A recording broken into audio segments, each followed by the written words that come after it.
저는 초등학교만 5군데 나왔어요. 그중에서 청담으로. 청담. 지금은 그 다음에 또 안 되면 청담에서 잠실로. 와. 잠실에서 또 밀려나가지고 대치동으로.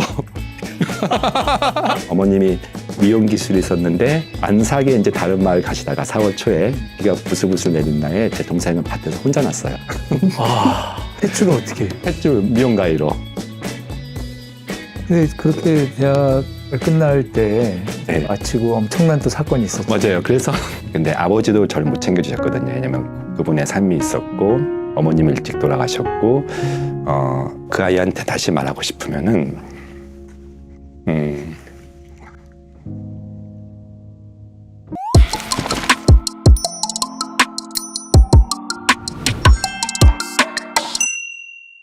네, 안녕하세요. 저희 Power of Failure Becoming 채널의 첫 번째 게스트를 모셨습니다. 사실 우리 원장님하고 저의 인연은 지금 이제 맞아요. 22년 벌써 상당히 오랜 동안 저희가 서로 알아가고 네. 서로 지금 중년을 같이 보내고 있어요. 그렇죠. 우리 30대 만났는데 네.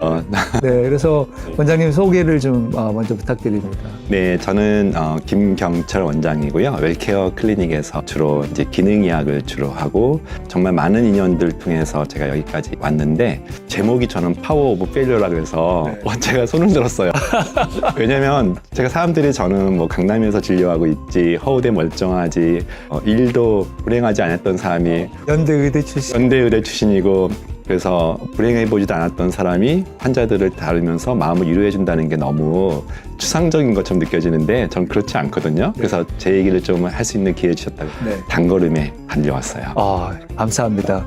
그러면 우리 바로 본론으로 돌아가서 네. 정말 인생의 가장 암흑기 네. 또는 내 인생이 정말 힘들었던 시기 네. 그때를 생각하시면 언제가 떠오르세요? 최근에 제가 작년 4월에 첫 집을 가졌어요. 네. 제가 이제 용산이라는 곳에 되게 사람들이 요즘 좋아하는 곳에 인생 첫 집을 제가 입주를 한 게 진짜 한 11개월 전인데 저는 그 전에 37번에 이사를 했어요. 그때 제가 이제 용산에 이주를 하면서 저희 아버님이 목사님이신데 아버님이 이제 이렇게 축도해 주시고 이 집을 이제 위해서 기도해 주셨는데 그때 이런 얘기 저도 전만 몰랐는데 아버님이 용산역이 바라보이거든요. 용산역을 보시면서 눈시울이 좀 붉어지시더라고요. 그러시면서 제가 이제 올해 56세니까 54년 전에 내가 3살 안 됐을 때 사실 아버지가 시골 목회를 하시고 제 동생이 이제 태어났던 여수 밑에 그 돌섬이라고 있어. 돌산대교. 지금은 이제 돌산이라고 하죠.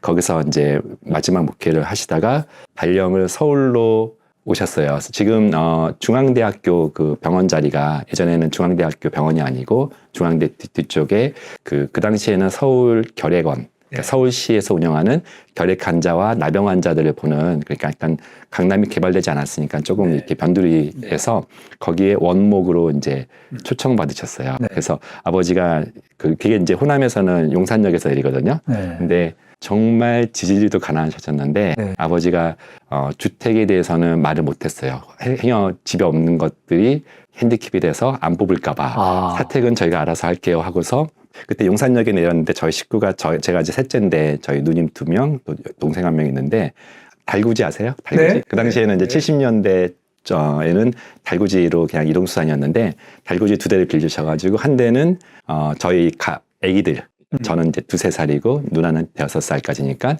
4명과 엄마가 그걸 끌고 한 달구지에는 우리 살림새가 얼마 되지 않은 옷하고 이불 가지를 끌고 용산에서 한강대교를 건너서 중앙대 그 자리까지 비가 오는 시간에 그냥 하염없이 그 가족을 거기 데리고 갔대요. 그래서 갔더니 사택이 없잖아요. 그래서 이제 나병 환자들 그 집에 이제 들어가서 결핵 환자의 집에 가서 아이들 일단 임시거처를 정하고 결핵 환자가 기침하면 다 이불 속에 숨기고 임시로 사시다가 이렇게 월세를 구해서 집을 구하셨는데 아버지가 또 얼마 전에 또 그 얘기를 하시더라고요. 전 정말 기억도 안 나는 시기니까.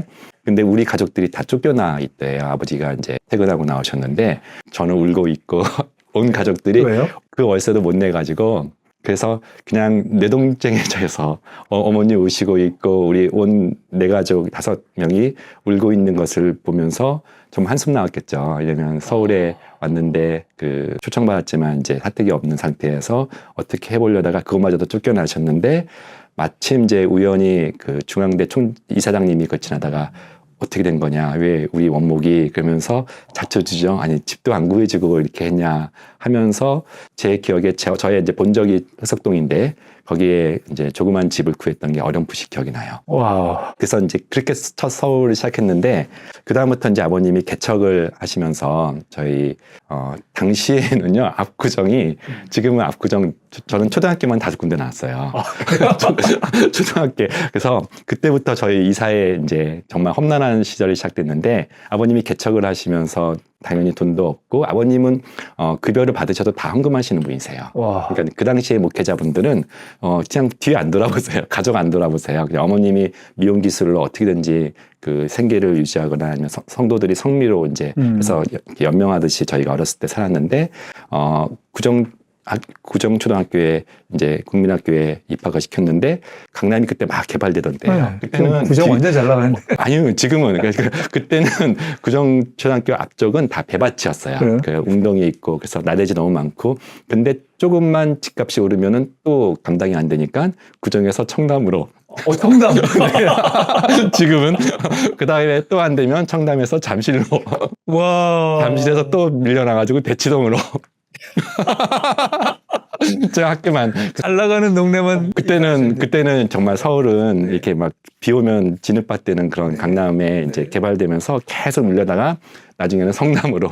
와. 성남의 상대원동으로 이렇게 계속 밀려난 시절에 저는 고등학교를 이제 중동고등학교라는 곳에 나왔기 때문에 이런동에서 이제 집을 살다가 고3 때도 성남으로 이사 갔어요. 와. 그러면서 고3 때요? 고3 때 그러면서 교육과는 일도 관계없이 남들은 교육 때문에 이사 가는데 저희는 계속 근데 제가 사실은 흑역사의 시절이 이제 그 시절인데 아버님이 이렇게 계속 개척교회를 하시고 정말 힘들잖아요, 개척교회가. 근데 저희는 이제 그렇게 이사 다니다가 안 되겠다, 더 이상 이사 못 간다, 아니면 돈도 없고 값은 강남에 오르고 있어서 당시 이제 음마 아파트, 상명 아파트 사이에 저희가 상가교회가 있었는데 거기에 그 강대상이 있잖아요. 네. 보통 이제 목수들이 강대상을 만들면 한 2m 좀 안 되게 공간을 해서 거기 칸을 나눠서 네. 방 3개로 해가지고 그 강대상 뒤에 저희가 살았어요.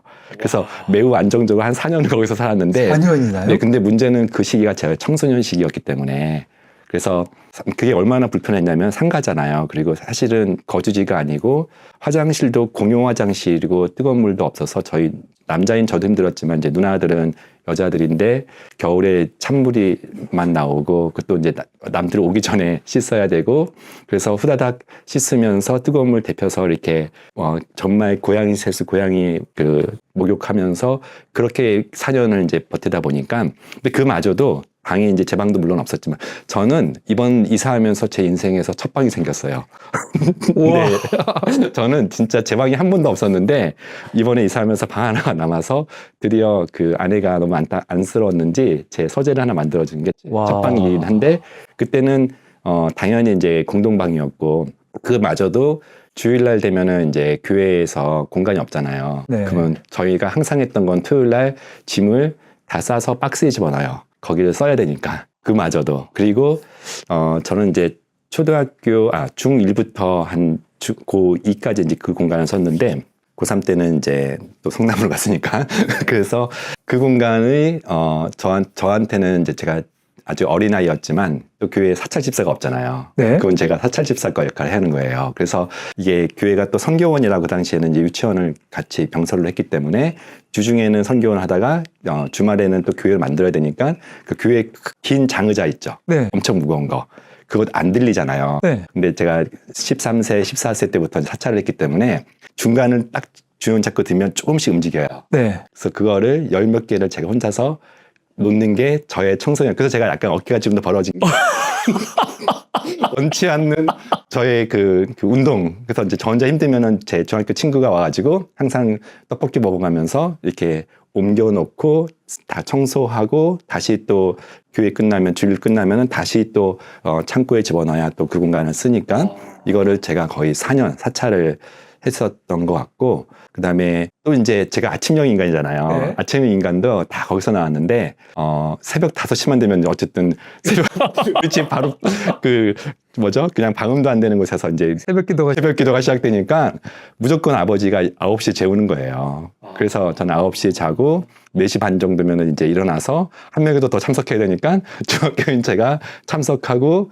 이게 저의 약간의 라이프 스타일이 정착되면서 제가 그냥 반강제로 아침형 인간이 됐는데, 문제는 이제 그런 피지컬리 고생한 게 문제가 아니라 사춘기 시절에 제가 굉장히 그 시절을 부끄러워했어요. 당연하지 않을까요? 친구들은 네. 다 강남에 그 유명한, 어쨌든 이제 강남이 정착되면서 파락군이 됐고, 친구들은 다 멋진 아파트에서 뭐 청담동에서 어떤 일부는 막 집에 우리 연못 보여줄게 막 이러고 있는 친구들이 대부분인데, 제가 그래서 중학교 친구들, 고등학교 친구들이 거의 없어요. 그때는 학생도 한 60명, 70명인데 지금도 이렇게 있었나 할 정도로 매우 저는 내성적이었고, 안 믿으시겠지만 저는 말을 굉장히 심하게 더듬었어요. 안 믿으시겠지만 진짜예요. 제가 가끔씩 이렇게 인터뷰하거나 사람들 앞에 나서서 강연을 할 때, 그때도 한번 제가 라이프 리셋 때도 사람들 앞에서 제가 이렇게 말을 하는 것 자체가 네. 저는 은혜예요. 아. 근데 사람들 대중 앞이 아니라 1대1로 말할 때도 제가 눈을 못 쳐다봤어요.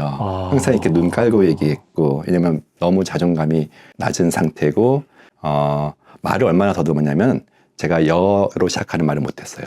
여자, 6시, 네. 8시, 네. 또는 화장실, 별거 아닌 단어들인데, 이게 안 돼가지고, 예를 들어서 지금도 잠깐 더듬잖아요. 6시에 만나, 그렇게 말 못하고, 저 있잖아, 5시 50분에 만나, 이렇게 한다든지, 아니면은 그런 식으로 여를 회피하거나, 네. 화장실도 발음이 안 돼가지고, 저기, 안 되니까, 저기 변소 어디서요? 이렇게 얘기하거나, 그러면서 너무 제가 그런 트라우마 단어가 너무 많아서 네. 거의 말을 안 하고 지냈었어요. 그리고 혀가 좀 짧거든요. 그래서 저는 그 아버지가 저보고 자꾸 목사를 하라고 하는데 노래도 못하지, 말은 더듬지, 사람들 앞에서 얼굴 빨개지. 제 동생이 친구들 와서 재밌는 거 보여준다면서 얼굴 빨개져라 그러면 저는 바로 빨개져요. 엄청 소심하고 이래가지고 불안하고, 그래서 그런 시절을 제가 청소년 시기를 통과하면서 근데 이제 다만 제가 공부도 별로 못했거든요. 왜냐면 공부할 수 있는 환경도 아니고, 저는 유치원도 안 나왔고, 과외도 받을 수 있는 환경이 아니었고, 다행히 전두환 시절에 과외 금지여서. 그러네. 근데 뭐 다 했더라고요. 나중에 보니까. 저는 뭐 그냥 공부만 했던 이제 애인데, 중2 때까지는 저는 공부를 좀 못했어요. 할 수 있는 환경도 아니었고, 뭐 차분하지도 않았고, 그랬고, 지원도 받지 못했고, 다만 이제 제가 중2 때 의사가 되고 싶더라고요. 갑자기 어느 순간. 그래서 슈바이처 전기를 읽고서 다들 그렇게 시작하니까, 와, 이렇게 사는 게 맞지 하면서, 근데 친구들한테, 야, 의사 되려면 공부 잘해야 되니? 그랬더니 몇 등이 되니? 그랬더니 반에서 1등이 아니고 전교에서가 아니, 그때는 근데 의대가 그렇게 어렵지 않았어요. 공대 많이 가던 때고. 그래서 엄청 해야 돼. 그랬더니, 내가 할 수 있는 건 저거밖에 없겠다 해서, 그냥 남들 그때는 막 끝나고 뭐 공부 안 하고 학원 안 다니고 그냥 야구하고 막 그랬던 때잖아요. 그래서 할 수 있는 거는 공부밖에 없다 해가지고 중2 때부터 공부를 혼자서 진짜 할 수 있는 게 정말 저는 없다고 생각했거든요. 재능도 없고. 그래서 공부만 하다가 고등학교 때, 고3 때 의대를 가겠습니다 했더니, 그 연대의대를 가겠습니다 했더니 엄청 혼난 거예요, 선생님들한테요. 왜요? 서울대 안 간다고. 당신은 서울대 몇 명 가느냐가 서울대 다른 과. 서울대 농대 가면 넌 딱 좋은 실력인데 무슨 의대를 하냐고 그래서 왜 연대를 그리고 가냐고. 연대 너는 서울대에 한 명이라도 더 붙여야 되는 상황인데, 근데 저는 그냥 크리스찬 학교고 연대 의대를 가겠습니다 해서, 감사하게 제가 한 번의 시험에 연대 의대 턱걸이를 해서 들어갔어요. 진짜 나중에 보니까 턱걸이더라고요, 제 성적이. 근데 사실 어머님이 고생을 엄청 많이 하신 분이거든요. 저희 잠깐 좀 얘기하면은 그런 사모가 있을까 싶을 정도인데, 제 동생은요, 아까 그 여수에서 태어났다고 했잖아요. 어머님이 미용 기술이 있었는데 아버님은 하도 그냥 돈 버는 거 그냥 월급을 다시 교회에 헌금하고, 물론 그것도 많지 않았지만 그러니까 한숨 나오죠. 내 자녀가 먹을 게 없고 그러니까 성미라고 해서 이제 성도들이 갖다 준 쌀이 있으면은 좀 먹고 없으면 버티고 이런 게 이제 반복되니까 그 시골 깡촌에서 견백도 있었고 여수도 있었는데 제 기억에는 어머님이 미용 기술로 그냥 야매로 배우셔가지고 근데 목사 사모가 그 머리를 만진다는 건 되게 부정적인 그리고 그때는, 그리고 어머님은 그거를 덕이 안 되니까 그 마을에서 못하고 한참 심리 걸어서 다른 마을 가서 하고 오시는데 만삭에 이제 다른 마을 가시다가 4월 초에 비가 부슬부슬 내린 날에 제 동생은 밭에서 혼자 났어요.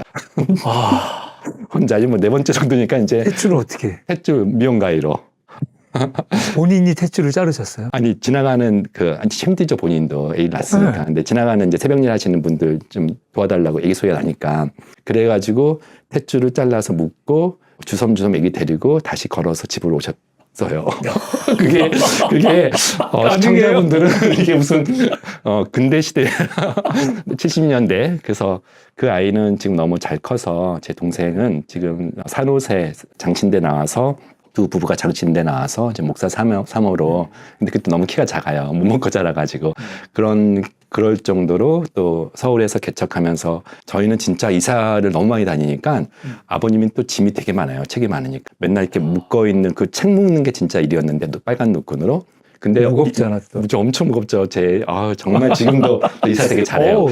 이게 다 그때 그래서 그때 이삿짐을 안 풀었어요. 뭐 또 이사 갈 건데 실제 1년에 3번 간 적도 있어요. 월세가 그 당시는 계약이라는 게 네. 좀만 이제 해도 올리면 감당 안 되니까 또 더 구석으로 돌아가면서 그래서 이제 상가에 정착했었는데 어쨌든 저는 그 시기를 통과하면서 이 말더듬에 소심하고 근데 그게 연대의대에 딱 들어왔잖아요. 네. 어떻게 됐을 것 같아요? 그때부터 이제 본인의 세상을 만난 거 아니에요? 아니에요. 저는 인생에서 제일 힘든 시기가 연대의대 들어왔어요. 그래요? 저는 고등학교 때는 그래도 자세히 잘 모르잖아요. 다른 사람들의 형편은. 우리가 좀 힘든가 보다. 연대의대 들어왔을 때는 차라리 서울대대 갈 거였어요. 아, 그래요? 연대의대는 너무 아이들이 잘 사는 거예요. 시골에서 온 아이들 별로 없고 다들 교수님처럼 다 잘생겼고 연대생들 다 노는 물이 다잖아요.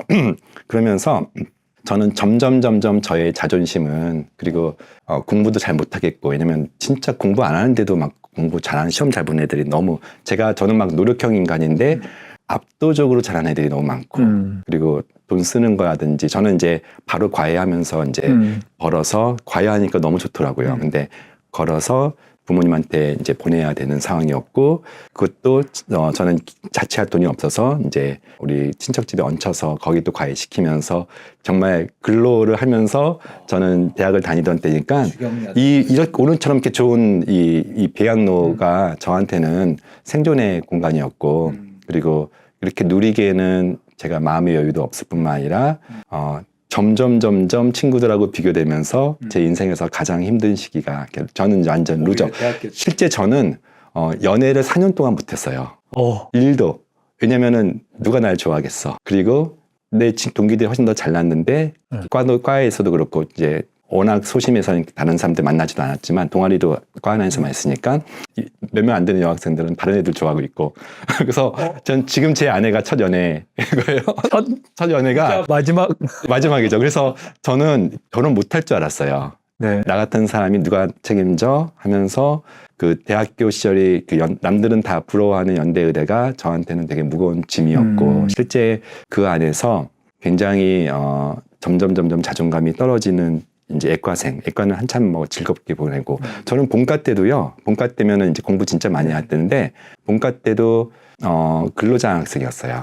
그러니까 그래요? 등록금을 낼 이제 형편이 안 되니까 그 기숙사 하에서 자치위원을 하면은 등록금을 면제해줘요. 와. 그게 있어요. 3명한테 주는데 대신 일을 해야 돼요. 제가 20대 초반에 대학생인데 무슨 일 하면은 저 같은 경우는 이제 주방을 맡았기 때문에 그 주방에 여사님들 있잖아요. 그분들을 제가 관리하는 역할. 그리고 진짜? 임금 협상을 제가 해요. 정말요? 자치위원이니까. 그래서 그 어려운 일을 그리고 다시 너무 어렵게 사시는 분들 제가 죄송해요. 조금밖에 못 올려요. 그리고 다시 학생들한테 미안해. 돈을 좀 더 내야겠어. 이걸 자치위원이 제가 하면서 저는 공부를 하다 보니까 본과 때 그렇게 공부를 잘 못했어요. 그래서 더 저는 항상 졸업은 할 수 있을까 막 이러면서 힘든 시기 저는 제 인생에서 서포트 받아봤던 기억이 없는 거예요. 경제적으로. 왜냐면 고등학교 때도 가장 못 사는 아이들한테 주는 장학금 받았고 예과 때는 이제 제가 과외하면서 오히려 집을 도왔고 본과 때는 그런 식으로 이제 근로장학금 받으면서 그 등록금 면제받았기 때문에 평생 저는 공교육에 돈을 써본 적, 사교육은 물론이건 공교육에도 돈을 써본 적이 없어요. 정말 짠하게 살았는데 네. 이렇게 이제 자존감이 힘들었던 제가 살아날 수 있었던 거는 제가 책을 되게 좋아했어요. 네. 제가 제 유일한 취미는 책 보는 거였어요. 교수님 그 기억나세요? 그 우리 연대 그 의대 쪽에 보면은 서문 이제 연대 동문 쪽에 네. 그 이렇게 육교가 있고 거기에 예전에 두란노선 예, 두란노선과 또 광화문에 가면 생명의 말씀 사이. 네. 네. 저의 유일한 취미는 거기 가서 책 읽는 거예요. 근데 다행히 그때 책들이 너무 좋은 책들이 저의 인생 책은 하나님의 열심이거든요. 박영선 목사님. 저도 읽었죠. 저 하나님의 열심이 저의 열심이 아니라 이제 아마 그 책을 안 읽었으면 제가 괴물이 되었을 거예요. 하나님의 의지의 열심. 사람이고 열심히 하는 사람이다 보니까 그 책을 읽으면서 제가 진짜 많이 돌이켰고 그 당시에 데이빗 A. 시멘즈라는 사람의 그 이제 두란노선에서 은혜에 대한 얘기들이 되게 많았어요. 저같이. 그래서 그런 책들 그리고 이제 세계관 책들이 그 당시엔 저희는 엄청 공부시켰던 선배들이 저는 CMF라고 이제 의대생들의 그 IBF 같은 곳이었는데 거기서 선배들이 엄청 기독교 세계관, 하나님 나라 이미 왔으나 오지 않는 그래서 지금 형편은 이꼬라지지만 기대하건 이런 어떤 하나님 나라를 추구하면서 근데 동시에 이 어지러운 세상 그 당시는 아직 그 독재 정권의 어떤 마지막 그래서 계속 저희는 이제 6월 항쟁 뭐 이런 시기였기 때문에 이 어지러운 세상에도 하나님이 이미 임하셨고 이런 어떤 세계관적인 가치에 무엇보다 그 은혜에 대한 책들이 나 같은 사람도 괜찮을 수도 있네 하면서 그때 특히 그때 읽었던 책 중에 상한 감정의 치유라든지 이런 것들이 저의 벗이었고 저의 내면을 하나씩 이렇게 저를 사색하게 만들고 조금씩 그 동굴에서 좀 빠져나오게 했던 것 같아요. 근데 그렇게 대학을 끝날 때 마치고 엄청난 또 사건이 있었죠. 맞아요. 그래서 제가 정말 저는 그 일하면서 또 이제 그렇게 제가 머리가 좋지 않아요. 연대의대생들 진짜 브라이트하고 저는 제가 어떤 일을 또 했냐면 제가 좋아하는 것 중에 남 나눠주는 거 되게 좋아하잖아요. 어머님이 좀 그랬던 것처럼 족보 그러니까 다들 막 늦게 오고 막 기숙사에서 늦게 잠을 오고 다들 그렇게 해도 공부 잘하는 애들이었는데 저는 성실을 이제 타고났으니까 정말 저는 성실을 하면 저니까 제가 정리를 막 했어요. 수업이 어렵잖아요. 생화학 시간, 해부학 시간 그러면 제가 글씨를 되게 예쁘게 썼거든요. 막 정리를 해요. 그리고 정리한 거를 제 노트북을 애들이 복사를 해요. 그 당시에. 그걸 족보라고 해요. 그러니까 필돌이가 몇 명 있어요. 근데 저 같은 경우는 이제 정신 차리고 적는 이유는 남이 좋아하니까. 내 책을 내가 정리한 것을 남들이 막 그러니까 자존심 엄청 올라가면서 그 정리하는 게 제 습관이에요. 그래서 어떤 것 그래서 정리하면은 제가 시험 때 막 너 그때 안 왔지 하면서 제가 복사해서 나눠주기도 하고 너 그냥 계속 우리 의대생들은 항상 그만둘까 이런 애들이 많거든요. 그럼 내가 또 마음이 완전 F니까 시험 전날 그러지 말고 같이 공부하자. 내가 정리한 게 이거다 하면서 하다가 정작 제가 못 외워서 들어가는 거예요. 이거는 정리가 중요한 게 아니라 머릿속에 받아서 그대로 써야 되는데 제가 이제 그 애들과 달리 차원이 달리 좋은 애들이 너무 많은데 걔네들은 제 거 쭉 보고 그냥 그대로 외워서 가는데 저는 정리만 했지 제가 거의 토시 하나 틀리지 않고 써야 되는데 그래서 이제 낙제는 한 번 좀 없었는데 그렇게 은혜로 이렇게 하면서 그 당시에 제가 CMF라는 공동체에서 정말 이제 자존감이 많이 회복되고 리더십을 배우고 하면서 또 연애도 하면서 본과생을 정말 저는 본과생 때는 정말 지금 좋은 추억만 있는데 그리고 제 동기들이 이제 정말 좋거든요. 전국적인 CMF 동기들이 꿈도 많고 우리 꼭 끝나고 나서 세상을 바꾸자, 의료 사회를 바꾸자 하면서 그 당시에 의료 사회를 바꾸자 하면서 우리 졸업만 기다렸던 사람들인데 그 당시에 저희가 졸업 여행을 갔을 때 의사 국가고시가 발표가 됐어요. 근데 여행 중에? 여행 중에. 근데 사실 좀 어려웠거든요. 네. 되게 족보를 안 탔어요. 보통 의대조는 다 족보 타는데 그때 무슨 바람이 불었는지 좀 의사들이 너무 창의성이 부족해 그러면서 그 의사국시원에서 족보를 탈족하고 뭔가 이렇게 꼬아서 냈어요. 네. 근데 우리는 첫 시험이니까 원래 다 그렇게 나온 줄 알고 뭐 이렇게 어려워. 다들 그냥 한숨 푹 쉬면서 나왔는데 보통 그래도 합격률이 한 95%나 97%니까 네. 에이 뭐 붙여주겠지 뭐 모자라면 세브란스 자기 병원 인턴이 모자라는 거니까 했는데 이제 다들 전화로 이제 ARS처럼 한 명 한 명씩 우리 절대 알아보지 말자 했는데 다들 유럽 여행 중에 그 지리산 갔었는데 한 명씩 그때 이제 소문이 돌았거든요. 60%다. 97%가 아니라 60% 좀 넘는다. 3분의 1이 떨어진다는 소문 듣고 설마 나는 아니겠지 하는데 1위 1비가 이제 얼굴 표정에서 나오는 거예요. 저는 끝까지 안 가려고 했는데 불안도 했고 갔더니 ARS에서 불합격입니다 한 거예요. 청천벽력. 아니면 한 번도 불합격을 생각해보지 않았고 저는 졸업하면 세상을 바꿔야지. 막 우리끼리 똘똘 뭉쳐서 의료 사회를 바꾸자. 그리고 저는 졸업하자마자 결혼도 계획을 세웠는데 쾅 하고 머리를 맞은 거예요. 생각하지 않았던 플랜이 난 정말 열심히 살았는데 의사국시를 그럼 나 의사 안 되는 건데 나 그럼 지금까지 내가 했던 건 뭐가 되지? 다시 한다고 될 수 있을까? 이런 불안감이 저 엄청 불안이거든요. 그래서 칩거했죠. 못 나오고 한동안. 은근.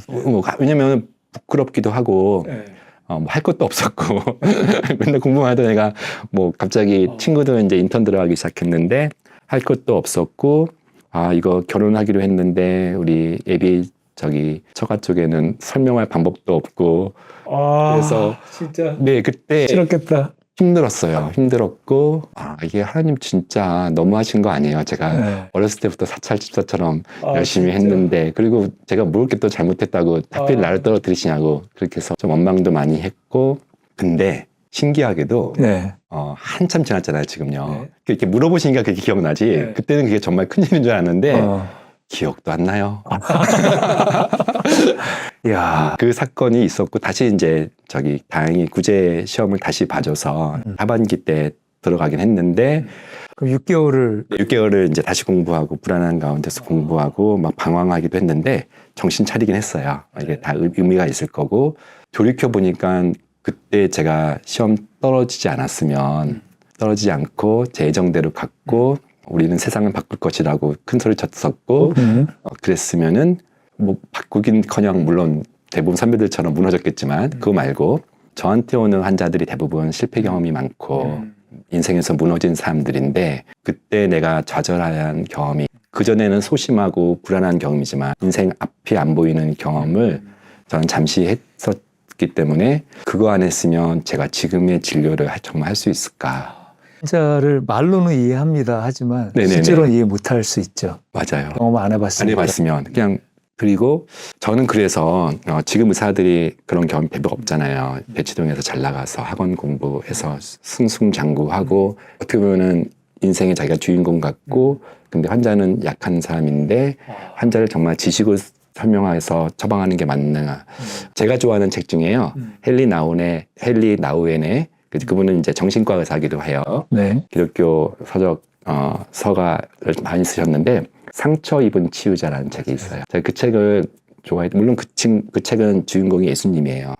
예수님이 상처뿐만 아니라 인생의 가장 큰 감정이 저는 억울함이지만 억울함뿐만 아니라 그것도 자발적이기도 하고 근데 그 고통은 너무 심했기 때문에 다른 종교의 그런 일종의 신들과 또는 종교 지도자들과 달리 이분은 상처를 그 누구보다도 가장 많이 받았기 때문에 그렇지 않았으면 구원이라는 게 생기지 않는다는 그 책이서 저는 그 책이 너무 좋았어요. Wounded Healer. 왜 Wounded Healer? 그러니까 상처를 입은 사람이 전 나중에 환자들 얘기하겠지만 저한테 보내던 상처가 너무 많은 아이들이고 제가 격려하는 건 그거예요. 제 경험도 있었지만 너의 지금 힘든 거는 남들한테 경험하지 못한 유별난 경험 진짜 정말 아이들이 삐뚤어져 있고 옆에서 부모들은 절망해 있는데 아이들 벗어나면 다 절망스럽잖아요. 가장 힘든 게 그거잖아요. 근데 남들 경험하지 않은 너의 이 유별남, 정말 흑역사, 이게 너한테는 스토리텔링이 될 거야. 항상 얘기를 해줘요. 네. 와, 엄청난 실패의 경험들을 네, 저는 지금 나눠주셨네요. 맞아요. 이게 그래서 파워 오브 페일리어라고 해서 물론 저는 이제 그 이후에도 뭐 여러 번 경험했지만 그게 제일 강력했던 것 같아요. 네, 감사합니다. 그러면 사실 아까 나중에 질문 드리려고 그랬는데 네. 여기에서 제 질문을 드리면 네. 그때 중고등학교 때 힘들었던 네. 김경철 네. 말도 더듬고 맞아요. 부끄러워하고 맞아요. 사실 되게 어려웠던 또는 그리고 국가고시에 떨어져서 그것도 한참 친구들하고 놀러가 있을 때 그 김경철을 지금 만난다면 뭐라고 얘기해주고 싶어요? 정말 존재하지 않는 것 같이 존재했거든요. 저는 친구들 사이에서. 그리고 사람들이 저를 쳐다보는 거 너무 부끄러웠거든요. 근데 아버지도 저를 못 챙겨주셨거든요. 왜냐면 그분의 삶이 있었고 어머님 일찍 돌아가셨고 정말 저는 이제 남들이 나를 안 쳐다봤으면 좋겠다. 그냥 어디 가도 나를 안 쳐다보는 게 나는 제일 편하다라고 했던 그 아이 혼자서 낑낑대면서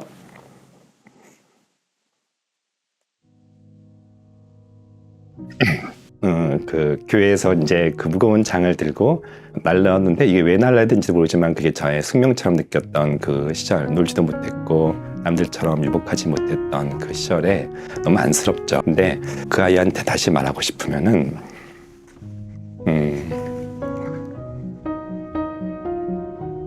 글쎄요. 네. 안아주고 싶을 것 같아요. 네.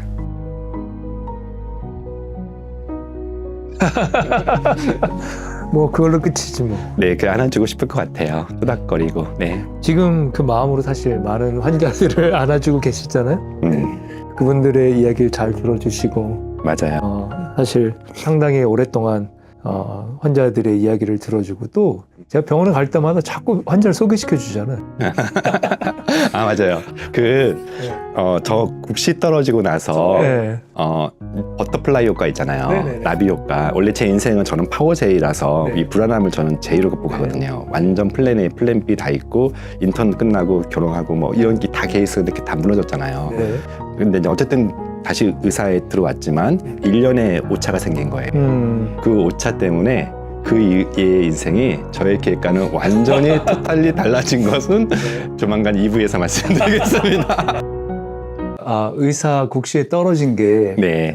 버터플라이 이펙트라고 맞아요. 네. 말씀하셨는데 그게 무슨 말씀이세요? 교수님과 저희는 파워 N이잖아요. 네. 우리는 삶을 N으로 보잖아요.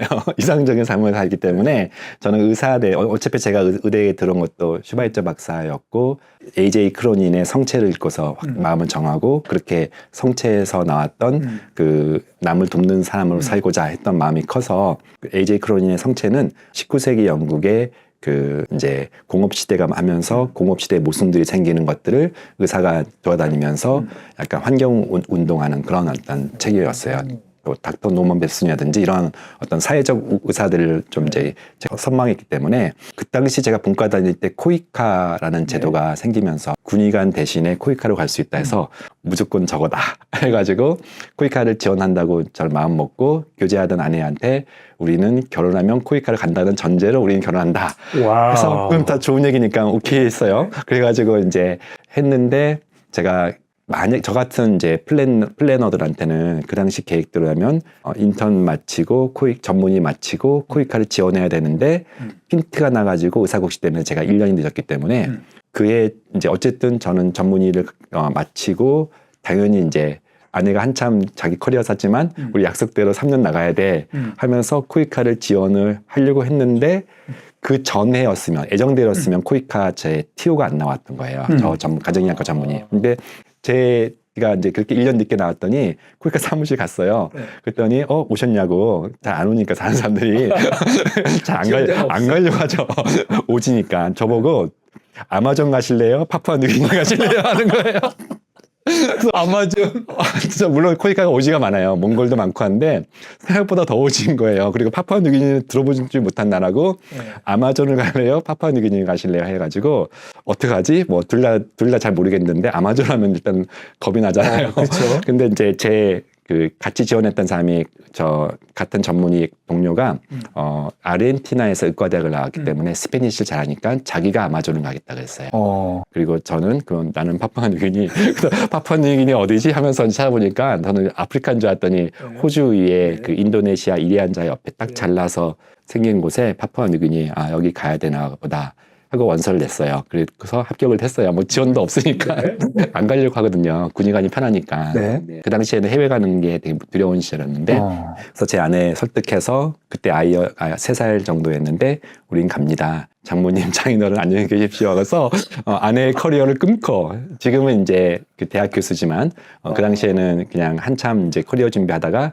약속대로 갑니다. 그래가지고 데리고 파푸아뉴기니를 가면서 저의 어드벤처가 시작된 거예요. 네. 보통 의사들은 군의관 끝나고 인턴, 전문의, 과정, 전공의 과정, 군의관, 펠로우, 교수 트랙, 네. 개원 이게 딱 두 가지가 없는데 저는 첫 인생의 첫 의사 생활을 전문의 생활을 파푸아뉴기니를 간 거예요. 근데 파푸아뉴기니가 너무 낯설잖아요. 아무도 간 사람이 없는 거예요. 그래서 제가 저를 이제 코이카 출신이니까 근데 갑자기 제가 5월에 준비하고 있는데 3월에 코이카 사무소장님이 저를 보자고 파푸아뉴기니에서 오시면서 자기네는 철수했다는 거예요. 왜요? 저는 들어가야 되는데 그래서 왜요? 그랬더니 너무 위험해서 도저히 살 곳이 못 됩니다 하면서 저보고 안 됐다는 듯이 들어가셔야 되는데 저희도 없이 어떻게 하세요 하고서 그냥 외교부에 말씀드려놓을 테니까 그래서 저는 그리고 저보고 가스총은 준비해 가실 거죠? 이렇게 얘기하시는 거예요. 왜요? 그래서 제가 그래가지고 가스총 잠깐만요. 무슨 어떤 뭐 인터넷도 잘 검색이 안 되니까 근데 파푸아뉴기니가 이제 정말 제가 이제 포트모르스비라고 하는 도시에 가 있었는데 수도에 가 있었는데 거기가 언어가 800개가 넘어요. 전체 언어의 지구상 전체 언어의 3분의 1. 다른 말로 하면 언어 부족들이 있다는 얘기고 이웃이어도 구조가 완전히 다를 정도로 그냥 그 파푸아뉴기니 간단히 얘기하면은 18세기에 발견됐고 독일에 의해서 발견됐고 18세기 이제 2차 세계 대전 시절에 격전지였고 그 당시에 연합군 승리 때문에 호주가 점령을 해서 호주 식민지로 있다가 60년대 이제 독립한 발견한 첫 독일 쪽에 갔을 때는 그 당시만 해도 19세기면 이제 대항해 시대 끝났고 이제 그 철로 만든 그런 배가 다니던 그리고 상륙했을 때 그냥 원주민들이었던 거예요. 그래서 부족 국가로 그대로 있었고 국가도 아니고 그냥 부족이었는데 갑자기 상륙해가지고 한 나라가 된 거예요. 그러니까 언어가 섞일 수도 없고 파푸아뉴기니는 식인으로 되게 유명해요. 식인, 카니발. 그래서 저 때도 막 뉴스 나는 게 보면은 어느 부족이 어느 부족을 공격했고 식인했다 이런 뉴스가 곳곳에 나와요. 그러니까 이제 흔히 말하는 시빌리제이션, 문명화가 안 된 거예요. 그러니까 3세대 전까지는 그냥 문명 세대가 아니고 그냥 돌도끼 같은 걸로 저기 뭐 사냥해서 잡아먹고 근데 자기 세대에는 컴퓨터가 들어와 있고 자기 세대에는 옷이 들어와서 또는 좀 있으니까 핸드폰도 이제 밀리면서 터지고 이 3세대만의 시빌리제이션이 안 되다 보니까 그리고 거기는 완통 문화라고 해서 하나의 말 문화 즉 말이 통하면은 내 편, 안 통하면 다 적. 그래서 그 부족들이 다 이렇게 와 있기 때문에 그 시인은 엄청 긴장감 서로 그래서 시빌리제이션 됐으면은 좀 법도 지키고 근데 우르르 몰려가서 라스칼 강도떼들이 빼앗고 그래도 잡혀가도 그 완독들이 또 풀어주고 이 행정 시스템이 엉망이니까 그래서 파푸아뉴기니는요 굉장히 큰 나라예요. 그 서태평양에서 가장 큰 유일하게 의과대학이 있는 곳인데 뭐 서사모아나 뭐 통가 이런 너무 작은 나라니까 파푸아뉴기니는 미국 대사관이 없어요. 아직도. 지금 얼마 전에도 했는데 아직도 없는 이유가 70년대 파푸아뉴기니의 미국 대사가 초반에 여자 할머니였는데 납치당해서 집단 레이프 강간을 당하셨어요. 70대 여성이죠. 70년대 그 여성 대사관 미국 대사가 뭔지도 모르는 나라잖아요. 그래서 그 이후로 아직까지 대사관이 개설이 안 됐어요. 그러니까 유일하게 미국 대사가 안 간 적대국 빼놓고는 안 간 곳이 파푸아뉴기니일 정도로 개념이 없었어요. 저 때도 한 도시 자체가 병원이 폐쇄됐는데 알고 보니까 이렇게 퇴근하고 있는 간호사들을 집단으로 납치해서 또 집단 강간 또는 항상 라스칼이라고 해요. 그래서 제가 배운 거는 차를 지나가다가 앞에서 라스칼들이 그냥 차를 세운다. 그때 어떻게 할지를 제가 규칙을 배운 거예요. 그 서기관으로 어떻게 할 것 같아요? 차가 이렇게 차 세우고 있으면 아니에요. 전속력으로 달린다. 그 사람들도 이렇게 직업이니까 목숨 걸지 않고 피한다는 거예요. 근데 전속력으로 달리는데 고개는 이렇게 달린다. 왜냐하면 총을 쏘니까. 그게 교본이었어요. 그러니까 제가 그런 데 가신 거예요? 거기 간 거예요. 그래가지고 애가 몇 살? 애가 3살이었고 둘째는 거기서 나서 저 백신도 못 맞았고 그랬었는데 그래서 이제 거기서 3년을 살게 된 거예요. 그러니까 저희 사진에는 한 번도 집 바깥에 나간 사진이 없어요. 그래서 인생을 이제 거기서 의사생활 하니까 제가 진료실만 한 30분, 약간 험난한 곳이거든요. 약간 빈민가도 통과해야 되고 언제 공격할지 모르니까 무조건 빨리 달렸다가 무조건 뛰어가면 집에 긴장이 확 풀리고 막 그런 곳이었고. 달려다니셨어요? 아니, 차로. 전속력. 긴장하면서 가니까. 그래서 이제 3년 내내 그렇게 다녔었고, 심지어 제가 방심하고 있다가 이렇게 이제 점심 때 이제 거기 근처 뭐 먹으러 걸어서 갔다가 갑자기 선을 한 거예요. 뒤에서 누가 딱 총을 겨누고 있는 거예요. 뒤에서 이렇게 점심에 도시 한복판에서 옆에 보니까 경찰서도 있더만. 근데 애가 떠듬 돈 달라는 거예요. 그래서 내가 쳐다보니까 사제총을 이렇게 겨누고 사제총 같은 거 어설픈 총을 겨누고 있어서 긴장했지만 정신 차리자. 이런 경험 한 사람 없겠죠. 근데 제가 떠듬 무섭죠. 엄청 무섭고 발걸음도 안 떨어지는데 나 여기서 일하는 의사다. I'm good doctor. 너희를 위해서 내가 왔는데 이게 뭐냐. 좀 너무한 거 아니냐 했더니 진료실에서 본 것 같대. 그럼 너는 good doctor 통과. 진짜. 그래서 제가 진짜 발걸음도 안 떨어지는데 뒤에 보니까 다른 사람 잡았더라고요. 그 사이에. 그래서 그런 경험도 있지. 차가 한번 저기 MBC에서 취재하러 왔다가 제가 이제 피디님도 모시고 왔는데 시장에서 잠깐 촬영하고 왔는데 그 사이에 차가 다 깨서 다 도망간 거. 진료실에서 진료하고 있는데 갑자기 우당탕탕탕 소리 나니까 뭐야 했더니 라스칼 도둑들이 쳐들어와가지고 환자들 다 이렇게 결박하고 뺏어갔다는 거예요. 이런 일이 이제 비일비재했었었는데 저는 그래도 너무 좋은 시절. 왜냐면 가족과 함께 갈 곳이 없으니 저희 심지어 거기서 애도 이제 낳고 근데 진짜 고생 많이 했던 게 둘째는 결국은 출산은 서울서 했는데 저는 거기서 말라리아도 걸렸고 또 너무 열악한 환경이니까 한국 신부님이 한 번 오셨는데 빈혈 헤모글로빈이 5밖에 안 돼서 이제 비행을 못 하는 거예요. 유성에 대해서 저는 처음이에요. 제가 O형이니까 제 피를 그대로 드렸어요. 몇 cc 빠져나오는지도 몰라요. 충분히 시간 되면은 그래서 이제 헤모글로빈 한 8 정도 된 상태에서 한국으로 가신 적도 있고. 그냥 여기서 피를 빼서 네, 그 기본적으로 된다고요? 먹이기 없으니까 백 같은 게. 그렇게 본 적도 있었고 말라리아 걸리면서 정말 죽다 살아나서 3일 동안 아무것도 못하다가 간신히 동료 의사한테 전화해서 너무 힘들다 와달라 해가지고 퀴닌이라는 주사 맞고서 다시 살아날 수도 있었고 둘째가 이제 한국에서 낳고 심지어 딸인 줄 알았어요. 왜냐면 거기 어설픈 초음파로 맨날 no problem girl 그래서 딸 이름으로 짓고서 이제 따라 하면서 둘째도 딸처럼 키웠는데 세브란스 병원에서 애를 딱 낳는데 저는 이제 못 갖고 우리 딸 괜찮아요. 이거 엄마가 했더니 아들인데요.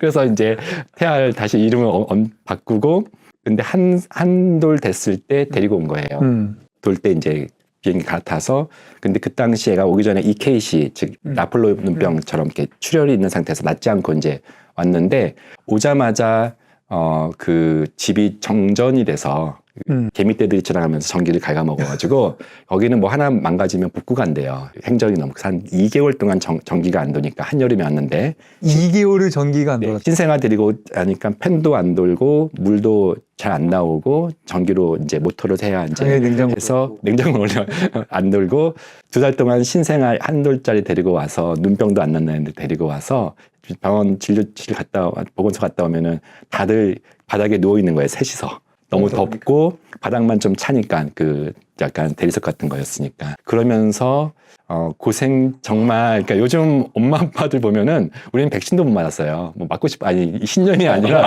백신 자체가 없으니까 그래서 2살 때가 맞는 백신 다 못 맞고 나중에 몰아서 이제 맞았을 정도로 근데 뭐 일부에 이어서 너무 충격적인 근데 저의 열악함 아무것도 아니라 그 나라 사람들은 나라 전체에 정형외과가 없으니까 넘어져도 그냥 이렇게 대충 해서 이렇게 다니는 거예요. 골절돼도. 그리고 CT나 이런 게 없으니까 암은 그냥 피부암이나 구강암 밖에는 발견이 안 되고 유방암이나 뭐 발견돼도 뭐 해줄 게 없고 그러니까 보건소가 또 열악해요. 환자들이 다음에 와도 거기는 차트란 게 없고 환자가 가지고 와야 돼 종이를. 그럼 놓고 오면 누군지 모르잖아요. 그리고 말이 안 통했어요. 왜냐면 800개의 언어인데 거기 피진 잉글리시라고 공통어가 있는데 그것도 못하는 이제 시골, 왜냐면 그나마 서울이니까 수도니까 멀리서 오잖아요. 그래서 너무 열악한 곳에서 진료를 하고 너무 안타깝고 거기는 말라리아 때문에 죽는 곳이고 에이즈 때문에 죽는 곳이고 우리랑 차원이 다른 진료를 하다 보니까 저의 생각이 완전히 달라진 거예요. 우리가 알고 있는 공식 의사가 졸업하면 뭐가 있는 게 뭐지 무슨 소용이 있나 뭐 이런 생각으로 하면서 이제 돌아왔는데 문제는 저는 그 다음에 저는 이제 코이카를 끝났으니까 저의 파워 애니 작동해서 저는 국제 평화 의사라든지 또는 어쨌든 NGO를 하리라 했는데 제가 그 당시 읽었던 책이 소명이라는 책이었어요. 그래서 다행히 소명을 읽으면 전 나의 이제 신념을 강화시킬 줄 알았더니 그 소명에서는 그런 소명만 있는 게 아니라 일상에서 지켜내는 소명도 중요하다라면서 제가 생각이 많이 이제 바뀌던 중에 나의 소명은 그런 거지만 아내의 소명은 학교에 남는 거라는 생각을 제가 이제 듣고서 큰 깨달음이 있어서 방향을 전환하고 그냥 일반 병원 가자. 그게 이제 미즈메리였고 미즈메리에서 일상을 살아내는 의사가 되자. 좋은 꿈이 좋은 그냥 나의 이제 비전은 그냥 그런 NGO가 아니고 그때 제가 많은 또 변화, 한 번 더 성숙할 수 있는 일상이 더 중요한데 더 힘들다 그게. 해외 나가서는 뭐라도 스포트라이트 받고 펀드레이징 하면 되는데 그것도 쉽지 않지만 일상에서 그 정신 살아내는 게 더 어려우니까 나는 어떻게든지 일상을 살아내는 하고 그냥 30대에 제가 제일 잘한 거는 학교를 안 간 거예요. 페이닥터. 그냥 저는 펠로우 코스도 그냥 했긴 했지만 학교 트랙을 포기하고 개원 트랙도 포기하고 그 당시 왜 그럴 수밖에 없었냐면 아내의 꿈이 학교에 남는 거였기 때문에 아내가 이제 보스턴으로 그때부터 우리 교수님과 연이 되는 거죠. 그래서 보스턴으로 유학을 준비하고 있었고 그러면 우리 3살, 6살 우리 아이들은 그랬더니 그 이제 친정에 맡기고 가야 되는 시기여서 30대 전체는 나는 그냥 아이들 보면서 버티자. 그리고 내 꿈보다는 이제 그냥 그리고 내 꿈이 이미 일상이었으니까 너무 편한 페이닥터 시절을 보냈었기 때문에 내 꿈은 이제 여기까지다. 나는 그냥 일상에서 잘 살면 된다. 하고서 매우 편안하고 매우 왜냐면 나 혼자 키울 수밖에 없는 상황이 됐으니까 그러면서 보통 30대, 40대 의사들이 바쁘잖아요. 네. 개원하든 교수로 남든 인생을 갈아 넣어야 되는데 저는 그냥 칼퇴근와서 애들하고 놀고 칼퇴근하고 그게 저한테는 지금의 너무 큰 자산. 그것도 다 감사한 거예요. 버터플라이 중에 큰 효과인데 근데 또 아내를 4년씩이나 헤어질 수는 없는 거잖아요. 네. 여기서부터 이제 저의 인생의 어드벤처가 시작되는데 저는 아카데믹은 쳐다도 안 보고 나는 그냥 지금 진료에 충분히 만족하고 지금 환경에 만족하고 교회 생활 열심히 하면 저의 심플 라이프는 그때 이미 살고 있었고 30대 양망보다는 저는 행복이 중요했던 사람이니까 근데 제가 우연히 집에 돌아다니는 뉴스위크지를 딱 들었어요. 박사과정을 할까 말까 하던 때여서 보건학 석사는 했으니까 제목이 2005년도 뉴스위크지 제목이 진 앤 다이어트 유전자와 영양이라는 파트예요. 네. 그래서 너무 제목이 재밌는 거예요. 뜻이가 기억이 납니다. 맞아요. 제가 식품영양학과 출신들의 그 교수님도 강의하셨던 제가 그때 노화과학 박사과정을 이제 1학기를 하고 있었기 때문에 그 주제랑 좀 맞물리는 것 같아서 커버 스토리를 계속 읽다 보니까 막 두근두근 거리는 거예요. 제 마음이 한 번도 아카데미적으로는 제가 생각도 안 했는데 막 깨우는 거예요. 음식이 그치 내가 알고 보니까 나는 잘 모르지만 음식이 유전자를 바꾼대. 후성 유전화. 그리고 유전자에 따라서 음식을 달리 사람들이 작용하는구나. 퍼스널라이즈 뉴트리션. 이 두 가지 키워드가 저들이 딱 박히면서 제가 또 무모해요. 그런 게 좀 있어요. 약간의 즉흥적이에요. 그래서 거기 보니까 보스턴에 있는 한 교수님이 여기 커버 스토리의 주인공이다. 그래서 제가 이메일을 보냈어요. 네. 하프츠 대학에 있었던 호세 오더바스에 제가 읽겠어? 해서 제가 초청합니다 하고 이메일 보냈어요. 30대 초반에 제가 학교도 아니고 그냥 페이닥터로 했는데 이메일이 온 거예요. 실제로. 그분 원래 이메일 안 보시는 분이거든요. 근데 오셔서 가겠습니다 해서 제가 망했다. 오신다고 했는데 비행기 값은 그리고 숙박비는 그 다음에 누굴 대상으로 일단 오자고 했는데 아무것도 없는데 그냥 제가 보고 싶어서 올라간 건데 초청함 인버테이션 막 떠듬떠듬 영어로 해서 보냈는데 오시겠다는 거예요. 야. 그래서 바로 달려가서 제가 대학원에 있었던 이종원 교수님한테 잘 아시는 분이니까 둘끼리 교수님 이분이 오신대요. 저 망했어요. 했더니 아니 이분이 오신다고? 하면서 자기가 초청비 일부러 된다 해서 비행값을 대주시기로 했고 제 병원 미즈메디 병원 노성일 이사장님한테 원장님 사고 쳤습니다. 이분이 이런 분이 있고 이런 분이 오시는데 컨퍼런스를 열어야 됩니다. 했더니 웃으면서 사고 쳤네. 그러면서 자기가 숙박비랑 호텔비랑 와우. 컨퍼런스 비용은 되겠다. 넌 준비만 해. 와우. 해서 6개월 뒤에 제가 준비를 그분 이제 맞이했는데 누굴 대상으로 올지 모르잖아요. 저는 대학 백그라운드가 아니니까 정말 인맥 다 동원해서 회사를 동원해가지고 유전체 1도 관심 있는 사람들 전국에 편지를 보냈어요. 그래가지고 60명이 모인 거예요. 그 와. 코엑스에. 그래서 퍼스트 첫 번째 뉴트리 지노믹스라고 하는 심포지움을 국내 최초. 그렇죠. 뭐 그런 개념도 없을 때, 지놈에 대한 개념도 없을 때, 제가 이제 무사히 마치고, 저도 뭔가 발표를 해야 되니까, 발표할 사람도 많지 않았으니까, 저도 6개월 동안 뉴트리 지노믹스라고 하는 부분을 이제 나름 이렇게 문헌고찰해서 떠듬떠듬 발표를 하고, 그런 경험이 있었는데, 그 호세 오도바스가 돌아가시면서 한번 언제 방문하세요 했는데, 그때 아내가 마침 보스턴을 결정을 하던 시점이었어요. 그리고 1년이 지났고, 그때 우리 지선 씨랑 같이 그 교수님 덕분에, 집주인 덕분에 정말 좋은 환경에서 그랬는데, 우리가 떨어져 있을 수 없는데, 저는 페이닥터고 저희는 연수제도가 없었으니까, 가고 싶었지만 뭐 이렇게 혼자서 이제 퇴사하고 갈 수밖에 없었는데, 두 가지죠. 불러주는 사람이 있어야 되고 어떤 보낼 환경, 돈도 없으니까. 근데 미즈메디에 말씀 다시 왔더니 그럼 2년 동안 갔다 오라고 자기가 지원을 해주겠다고는 아니고 페이를 반을 미리 주고 나중에 반을 덜 주겠다고. 대신 너 자리는 보존해주겠다. 너무 파격적인 제안이긴 해요. 그래서 덕분에 애들 데리고 그 호세 오도바스라는 곳에 가서 그때 유전체를 배우게 됐고 그 옆에 있었던 최상원 교수님이라고 서울대 나오신 내과 교수님이 후성 유전학을 하는데 보니까 의사가 와가지고 컴퓨터 사이언스 모르는데 막 진짜 고생하고 있는데 성실해 보이니까 그러지 말고 우리 실험실 와서 쥐잡아. 쥐잡아. 그러면서 왜냐면 다들 여자들만 있는 실험실인데 쥐를 안 잡으려고 하니까 너는 의사니까 잡을 수 있는 제가 쥐를 쥐를 많이 잡아보게 파푸아니기에서 제가 엄청 쥐를 많이 잡아봤고 어쨌든 쥐 잡는 일을 제가 하면서 그때 이제 메틸레이션이라는 것들 그 후성 유전학들에 대한 지식도 알려주시고 곧 같이 논문도 쓰면서 2년 동안 양쪽 랩에서 본의 아니게 그리고 거기서는 또 돈도 좀 주셨어요. 그 쥐 잡는 곳에서는. 그래가지고 쥐 열심히 잡고 기초 실험 메틸레이션 측정도 하고 뭐 지금 GCMS라는 것도 그때 제가 다 경험하고서 리뷰 아티클도 많이 쓰고 오리지널 아티클도 하면서 남들보다 훨씬 더 열심히 하지만 보스턴 생활은 너무 재밌었고 우리 정말 좋잖아요. 그 그렇죠. 가을 또 그럼요. 교회에 너무 가족과 친밀했던 시기여서 그때 하고 나서 돌아왔어요. 그게 2007년도, 2008년도 그때쯤 돌아오고 아내도 이제 마치고 이제 학교로 돌아가는 과정 속에서 저는 좋은 경험했다. 페이닥터지만 이제 남들 후성유전학 뭔지 모르던 시절에 좋은 공부했다고 해서 이제 만족해 하고 있었던 다시 이제 저는 평범한 일상으로 돌아왔는데 제 계획과는 전혀 없던 일들이 벌어지기 시작했어요. 교수가 되셨잖아요. 그게 어떻게 된 거냐면 10년쯤 지나니까 어쨌든 구조조정되고 뭐 이러면서 저희 과가 축소됐는데 아무래도 막내를 내보는 것보다는 제가 나가겠습니다. 그래서 일단 사직하고 갈 데가 없었어요. 지금 그때 미즈메디에 10년 있으면서 미즈메디에서 갈 곳이 없는 상태에서 퇴직을 하시고 왜냐면은 결정을 나보고 과장이니까 3명 중에 1명으로 왜냐면 제가 갔다 오면 3명 늘었으니까 이제 그게 수지가 안 맞으니까 막내를 내보내라는 뜻이었는데 어떻게 내보내요? 제가 나가겠습니다. 하고서 어떡하지? 막 이러고 있는데 그때 만났던 그 보스턴에 쥐 잡는 그 후성유전학 그 교수님이 차학과대로 오신 거예요. 그리고 차움이라는 곳에 가신 거예요.